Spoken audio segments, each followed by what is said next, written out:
Ada beberapa konsep dari Seneca. Yang pertama, it is not that life is too short, it's that we waste it. Bukan hidup kita yang terlalu pendek, tapi kita aja yang menyia-nyiakan waktu. Nah, itu kritiknya Seneca. Kamu kan sering sambat gara-gara waktu. Waktunya tidak cukup, Pak. Saya sibuk sekali, Pak. Ini, enggak. Bukan waktunya yang pendek, tapi kamu aja yang menggunakan waktunya nggak terlalu bagus. Waktu jangan dijadikan alasan. Itu potongan-potongan dari gagasannya Seneca. Terus, life is long enough for the very greatest of things. Waktumu itu pasti cukup untuk melakukan hal-hal luar biasa, hal-hal paling luar biasa. Jangan khawatir, jangan merasa bahwa ya belum waktunya, Pak, saya masih muda. Enggak. Allah sudah menyediakan fasilitas ruang dan waktu yang cukup untuk kamu bisa melakukan hal luar biasa dalam hidupmu. Kecuali kamunya sendiri nggak mau berusaha. Pingin apa aja ada, kalau kamu mau. Oke. Coba kamu tanya, what do we pay for what we crave? Apa sih yang sudah kita korbankan, apa yang sudah kita bayarkan atas apa yang kita inginkan? Masalahnya kamu males, kamu pelit, kehilangan tenaga aja nggak mau. Kehilangan ketenangan sebentar untuk hasil yang lebih besar aja nggak mau. Mana bisa kamu melakukan greatest thing, hal yang luar biasa. Itu Seneca. Jadi tidak usah melihat, Pak, saya kan masih muda, Pak. Saya kan masih semester 1, Pak. Kakak kelas aja masih kelentang-kelendung gitu. Enggak. Waktumu cukup, ruangmu cukup, modalmu cukup. Tinggal kamu mau apa enggak, mau berkorban apa enggak untuk melakukan hal luar biasa. Tidak ada yang tidak mungkin. Itu katanya Seneca. Oke. Katanya Seneca lagi, no one find out what he can do except by trying. Orang tidak akan mendapatkan hasil dari apa yang dilakukannya kecuali berusaha. Kalau nggak ada usaha ya nggak akan ada hasil, nggak akan lahir hal yang luar biasa. Dan untuk usaha harus ada prepare and practice. Siapkan diri dan latihan. Praktekkan. Menyiapkan diri itu cari ilmunya, belajar tekniknya, susun rancangannya, terus praktekkan. Prepare and practice.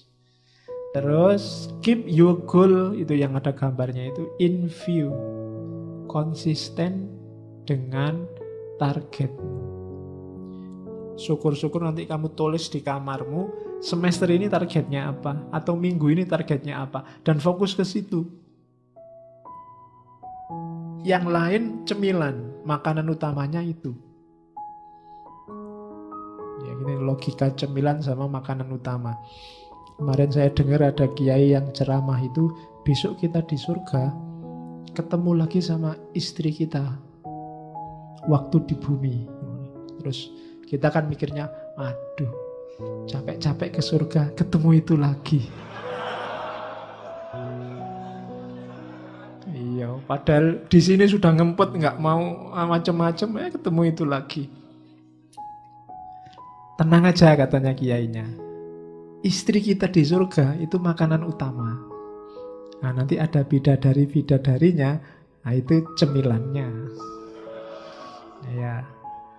Jadi makanya nanti yang di dunia belum punya istri, di akhirat sakit perut karena makan cemilan terus.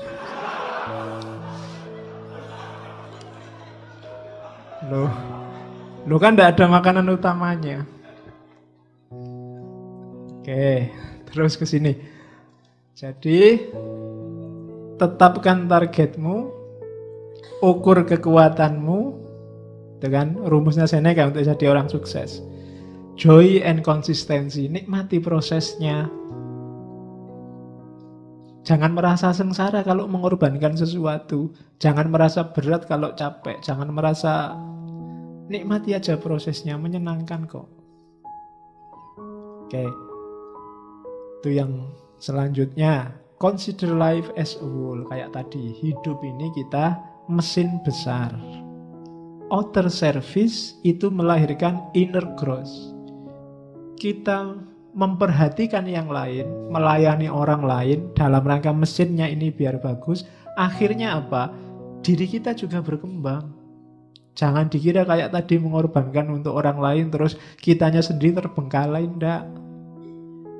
Kalau kamu memperhatikan yang lain, justru dirimu yang berkembang. Misalnya saya ngaji. Ini kan memperhatikan kalian. Harus siap-siap baca-baca, bikin-bikin PowerPoint. Tapi jangan dikira kalian yang untung besar. Saya yang untung besar. Aku dapat banyak. Paling kamu ngertinya dikit-dikit. Yang ngerti banyak aku. Kalau kamu bantu orang lain, jangan dikira yang untung orang yang kamu bantu. Ada inner growth di situ. Ada yang tumbuh dalam dirimu yang bermanfaat dan penting. Jadi ini sifatnya circle muter. Outer service itu punya korelasi dengan inner growth. Melayani keluar itu punya korelasi dengan pertumbuhan di dalam. Semakin kamu mengabdikan hidupmu untuk yang lain, semakin dirimu berkembang. Maka joy and consistency, nikmati terus. Oke. Sama kayak itu lingkaran kedua, learn itu sekaligus teach. Teach sekaligus learn. Orang yang ngajar itu sekaligus belajar. Orang yang belajar itu hakikatnya dia sekaligus mengajar. Siapa yang diajari? Dirinya sendiri. Kalau kamu belajar itu kan kayak orang ngajar. Ngajari siapa? Dirimu sendiri. Kalau kamu ngajar, sebenarnya juga kayak orang belajar. Saya ngajari, sebenarnya juga saya belajar. Nah, itu teorinya Seneca. Oke. Dan kalau ingin lebih sempurna, associate with those who make you better. Jangan ragu-ragu untuk kerjasama, asosiasi, nyari kolega yang bisa membuatmu lebih baik. Zeno, gagasan utamanya kita ulang lagi itu. Satu, yang sudah dijelasin nggak usah tak ulang. Alam ini tertib, ya ada sunatullah. Yang kedua, kalau ada kekacauan, ini yang belum dijelaskan tadi. Kalau ada kejahatan, itu sebenarnya dalam rangka kebaikan yang lebih sempurna. Ada gempa, ada badai, itu pasti ada penyesuaian-penyesuaian yang nanti lebih baik dari sebelumnya. Karena logosnya Tuhan sedang jalan. Adanya korupsi, adanya kerusuhan, adanya itu biasanya nanti melahirkan dampak kebaikan-kebaikan yang lebih sempurna. Kalau nggak ada yang korupsi, mungkin nggak ada KPK.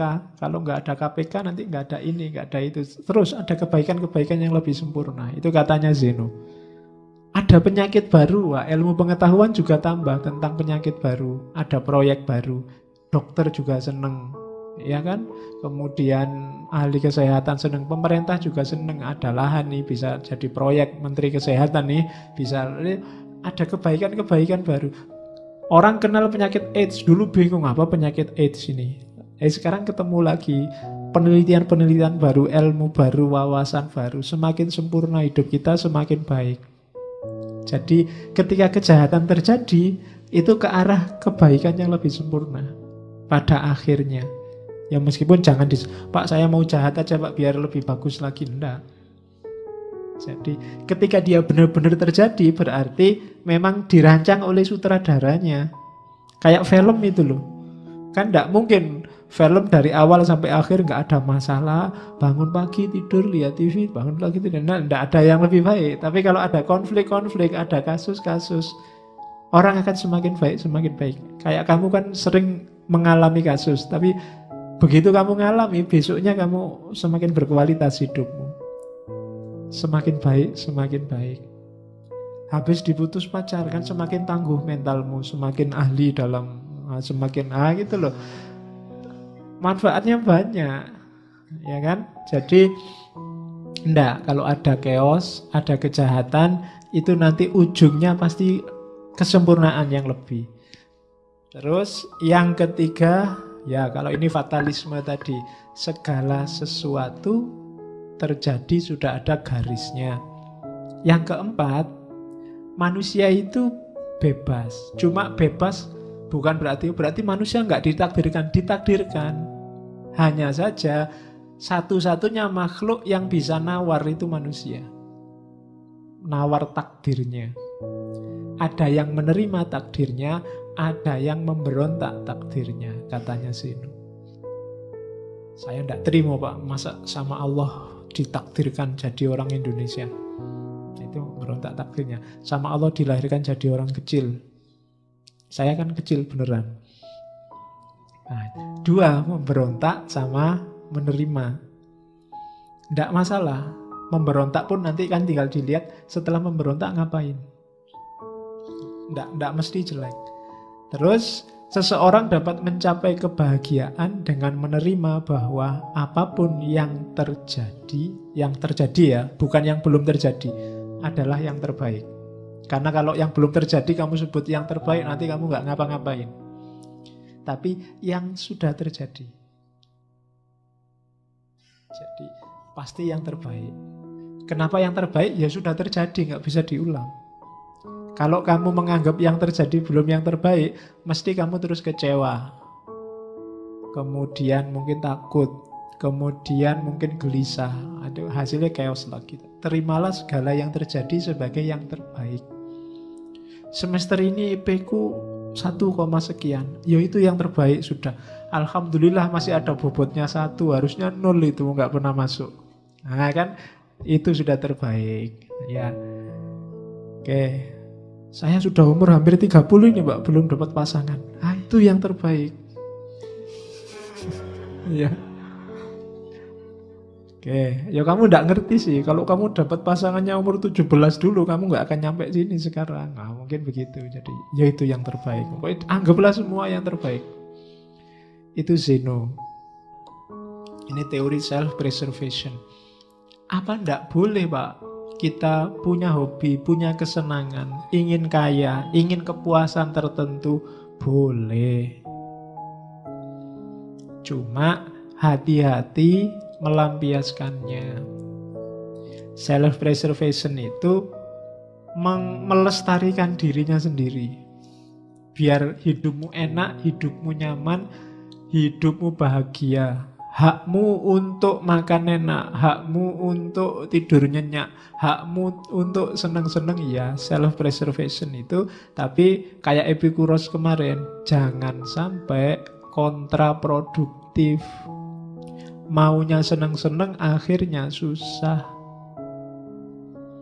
Kayak yang minum oplosan itu kan, maunya seneng-seneng, tapi akhirnya wallahu a'lam bishawab. Innalillahi.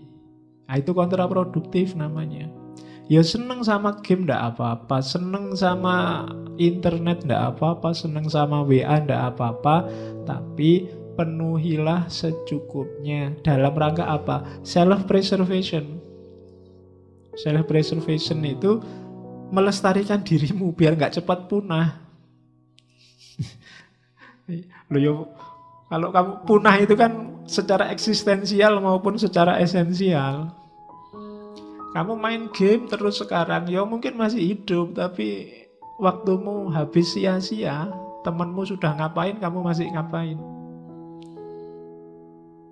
Oke, jadi self-preservation. Jaga dirimu, lestarikan dirimu. Kalau ada yang kamu senengi, ya puaskan secukupnya. Kalau ada yang kamu takuti, ya kendalikan secukupnya dan seterusnya. Biar kamu tetap lestari jadi manusia. Kalau enggak ya dirimu bisa punah nanti. Kamu yang sejati enggak keluar. Yang keluar kamu yang iseng, kamu yang seneng-seneng, kamu yang bukan aslinya. Karena kamu enggak memberikan sepenuhnya. Suka lihat TV ya enggak apa-apa, ini sekedarnya saja. Jangan pulang dari kampus di depan TV sampai malam cekelani remote, ndak pindah-pindah. Acaranya nggak enak semua ya ndak apa-apa, diganti channel. Oke, itu tidak self-preservation namanya. Terus, jadi ini ya, ini pikiran-pikirannya diawali dari Zeno. Nanti kita lihat gagasan-gagasan tokoh-tokoh utamanya satu-satu. Ya, ini katanya Marcus lagi. He who lives in harmony with himself live in harmony with the universe. Ia yang hidup harmonis dengan dirinya sendiri akan hidup harmonis dengan alam semesta. Kalau kamu sama dirimu sendiri nggak harmonis, ya kamu nggak mungkin harmonis dengan alam. Kamu sama dirimu sendiri nggak damai. Nggak damai itu bisa pikiran sama perbuatanmu beda. Bisa antar pikiran kamu nggak jelas antara ya dan tidak. Itu namanya nggak harmonis. Pingin mutusin apa tapi nggak bisa. Pingin A tapi yang terjadi B, itu nggak harmonis sudah. Kalau dalam dirimu sendiri perang terus, oh ya sudah, kamu tidak akan bisa harmonis dengan alam semesta. Maka harmonislah. Apalagi sama orang lain, sama dirimu sendiri kamu gegeran terus. Gimana sih aku ini, bikin malu aja. Gimana sih aku ini, kan sering gitu kan. Kok bodoh banget sih aku ini tadi. Nah itu kamu sama dirimu sendiri aja gegeran. Apalagi sama orang lain. Maka he who lives in harmony with himself lives in harmony with the universe. Itu Marcus Aurelius. Ini selanjutnya katanya Zeno. Saya bilang tadi ya di awal, Zeno dari Citium, bukan Zeno dari Elia. Karena nama Zeno itu banyak. Ada yang menganalisis dia satu akar kata sama Zen. Tapi nggak tahu juga.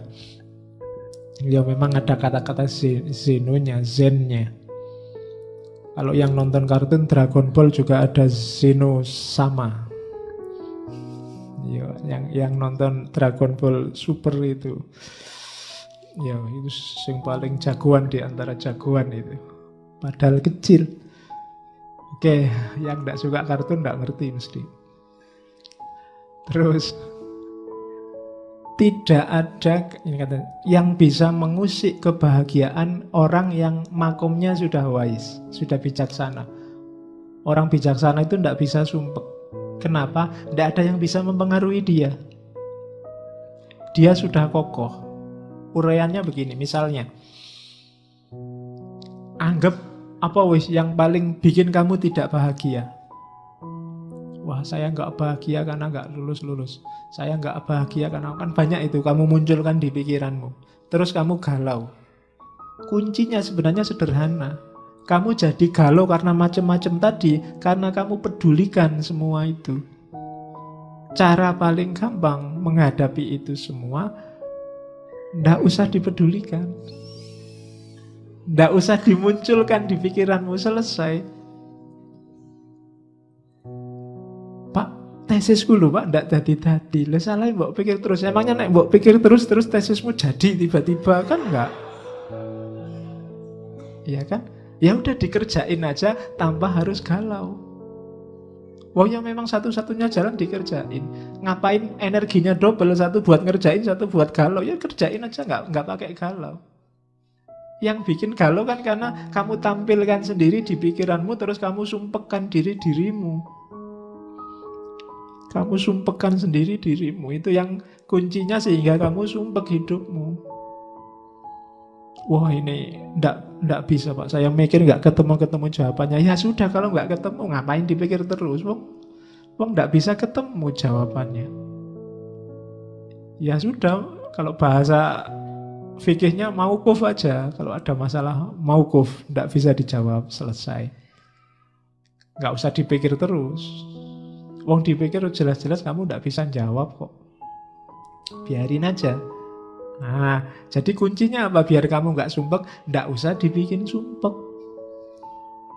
Kalau nggak bisa dikerjain, ya nggak usah dikerjain. Kalau bisa, ya kerjain semampumu. Kan cuma itu dok rumusnya.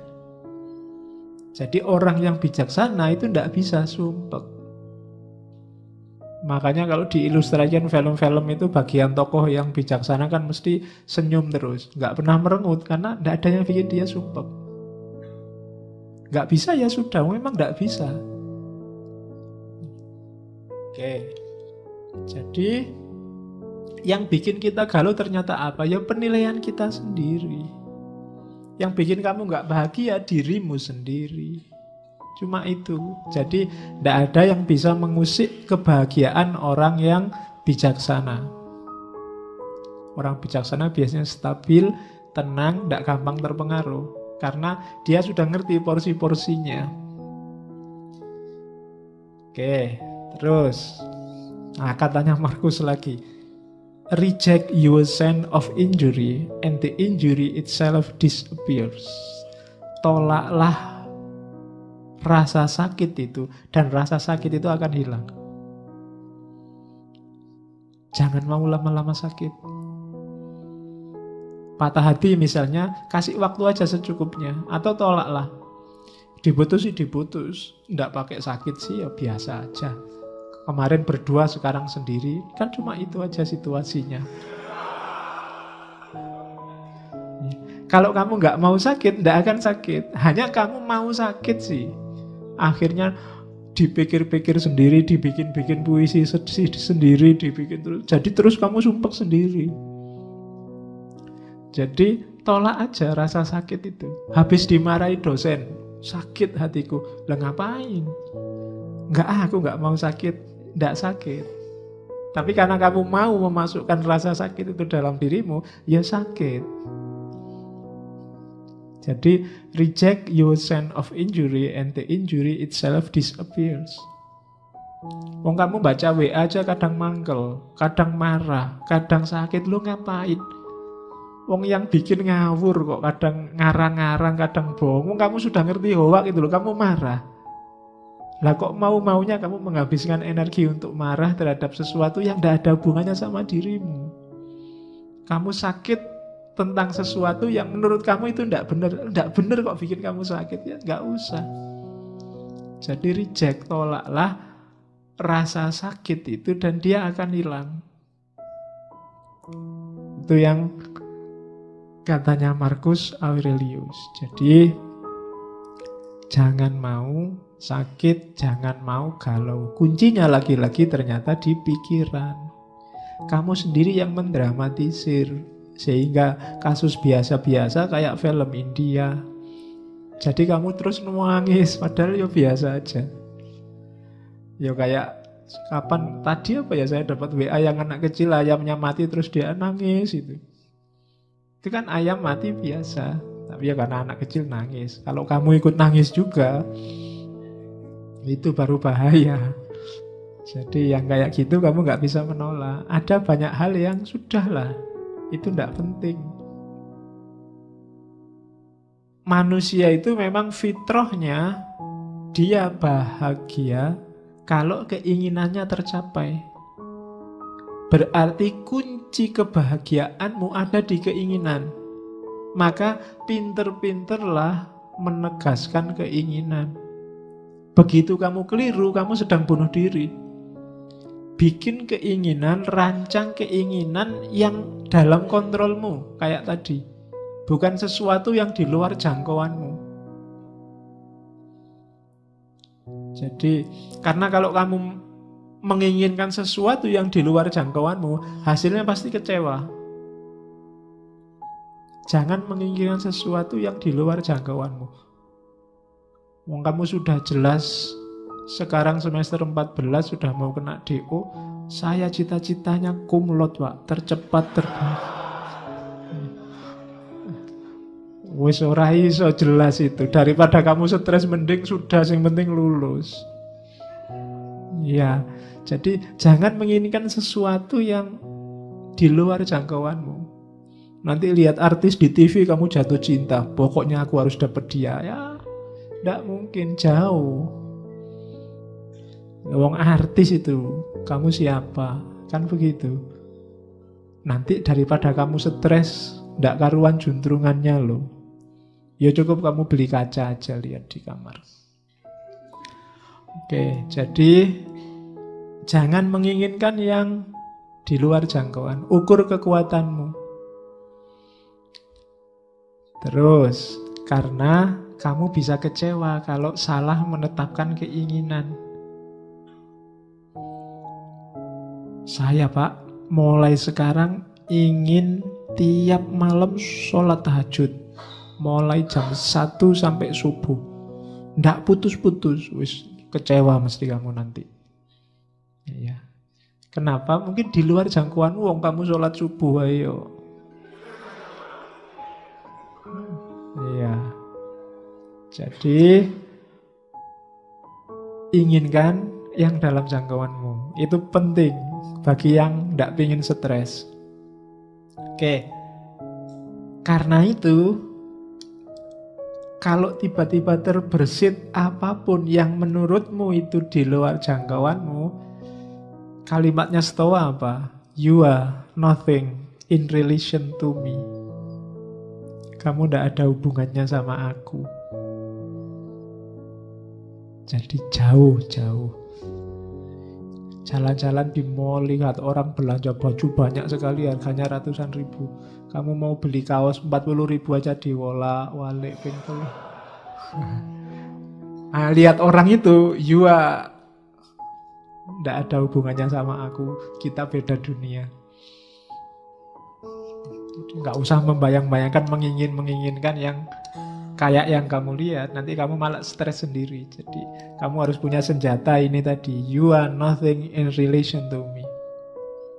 Ada cowok cewek pacaran, cakep, cowoknya cakep, ceweknya cakep, kamu nonton. Kamu jomblo sudah bertahun-tahun. Biar nggak galau apa? You are nothing in relation to me. Kamu nggak ada hubungannya sama aku. Kita dunianya beda. Nah, lo itu lebih simpel.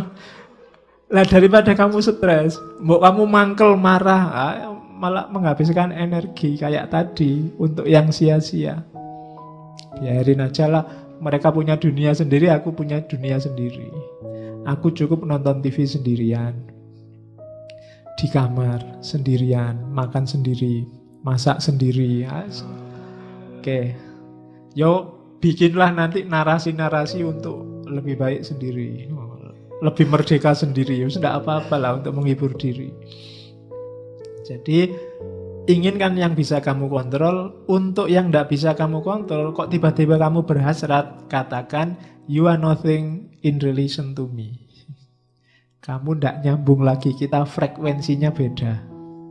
Nah gitu aja kan, lebih nyaman, lebih enak daripada kamu stres. Ada orang dinasehati baik-baik nggak manut, oh ya sudah, you are nothing in relation to me, kita beda jalur. Kan gitu. Kamu kan sering begitu, ada orang pikirannya beda sama kamu, terus kamu marah-marahin, dia juga marah-marahin kamu. Frekuensinya beda, dia apa-apain ya nggak nyambung. Tinggal kamu putus saja, ya kita frekuensinya beda. You are nothing in relation to me. Kita beda dunia.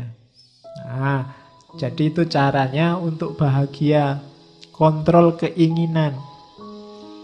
Dari situlah nanti kamu ketemu kebebasan. Kalau ada yang tanya bebas itu apa? Bebas itu inginkan yang berada dalam kontrolmu. Jangan inginkan sesuatu yang berada dalam kontrol orang lain. Kalau cita-citamu menginginkan sesuatu yang jadi milik atau dikontrol orang lain, maka saat itu juga kamu jadi budak. Budaknya siapa? Budaknya orang lain yang mengontrol keinginanmu tadi.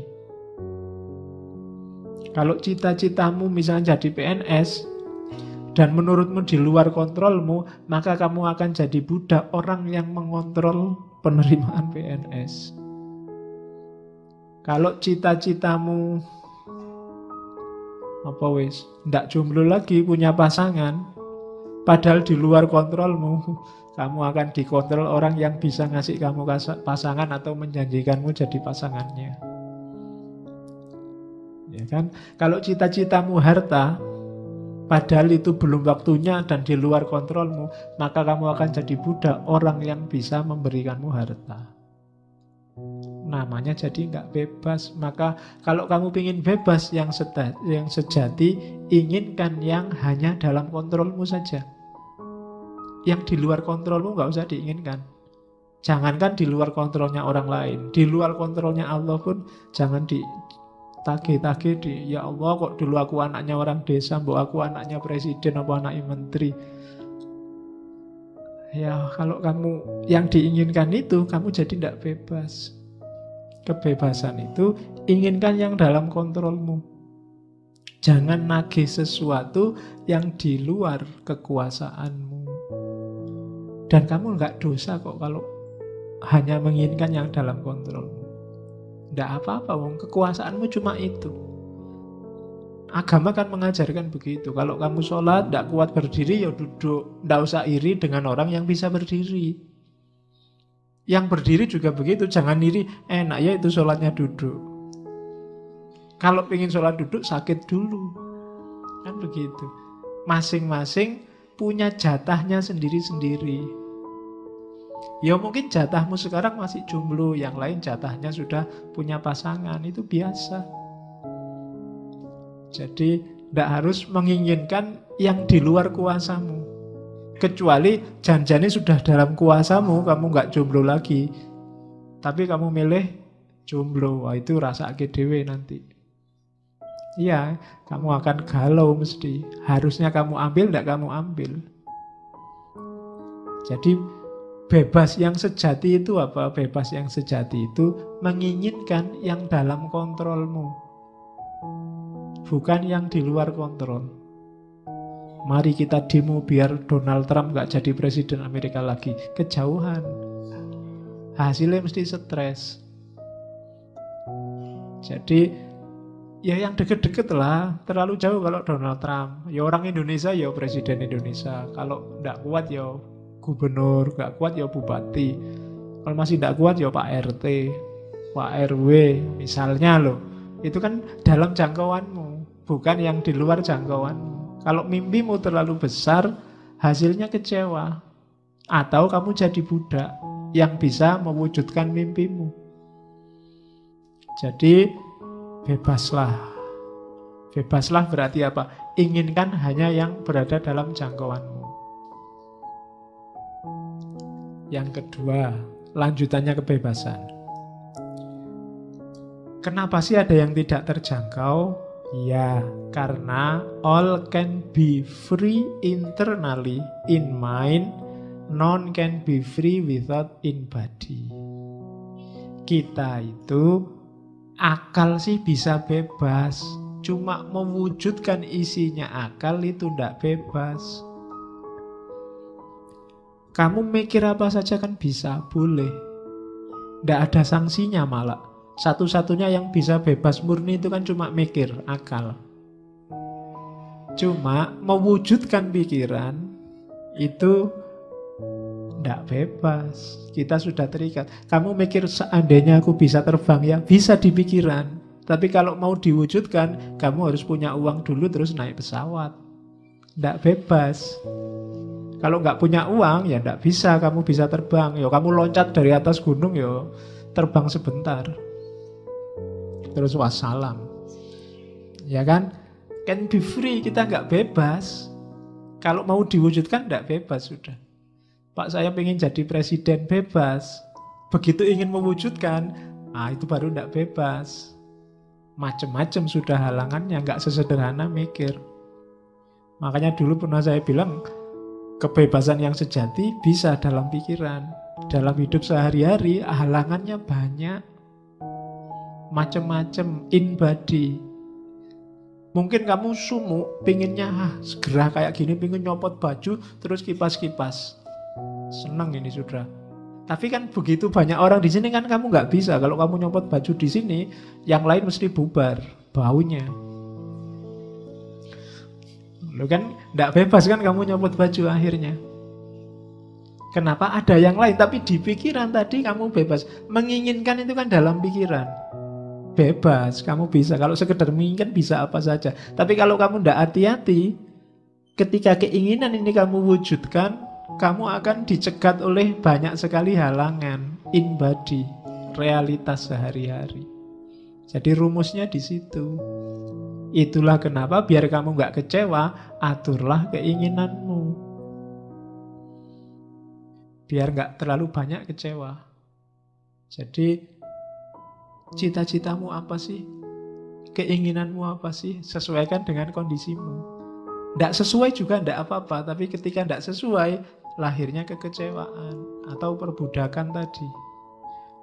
Kamu mikir memperkosa orang, itu kan di pikiran nggak masalah, nggak ada orang hukum kamu, nggak ada orang kamu saya tuntut karena membayangkan memperkosa aku toh, nggak iso. Ya. Kamu baru dituntut kalau perkosa beneran. Jadi bebas, pikiranmu itu kamu bikin apa aja bebas. Kamu ditolak, nembak ditolak terus awas ya, kamu nolak aku tak bayangke engko awas. Lalu bayangke itu kan bebas di pikiran. Nggak ada orang bisa nyegat kamu bayangke sopo, itu kan nggak bisa. Sekarang kan kadang nggak cuma bayangkan, gambarkan, gambar pakai Photoshop itu. Bisa kayak gitu kan. Cuma ketika sudah masuk Photoshop, itu sudah halangannya banyak. In body kamu bisa dipenjara kalau gambar aneh-aneh. Itu sudah in body. Kalau in mind, bebas. Murni masih ada di pikiran, itu bebas. Tidak ada orang dituntut, nggak ada orang dimarahi. Pak, saya membayangkan seandainya saya jadi wali, Pak. Nah itu kan orang, ya ora apa-apa, mikir rodok ya ora apa-apa, cuma di pikiran. Tapi kalau mau diwujudkan, halangannya banyak.